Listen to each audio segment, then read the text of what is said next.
How to change and set a custom ringtone on Android. This tutorial shows you how to set any song or audio file as your ringtone on your Android device.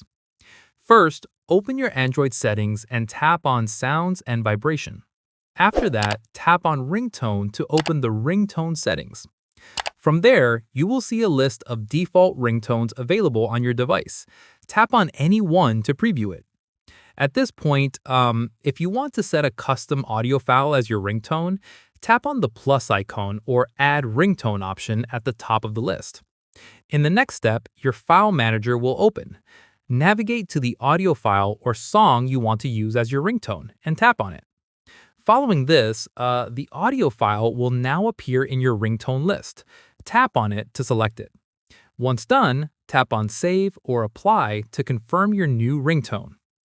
Finally, go back to your home screen and ask someone to call you or set a test alarm to make sure your new custom ringtone is working correctly.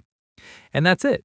If this Android guide helped you set a custom ringtone, give it a like, subscribe for more Android tutorials, and tap the bell icon for updates. See you in the next one.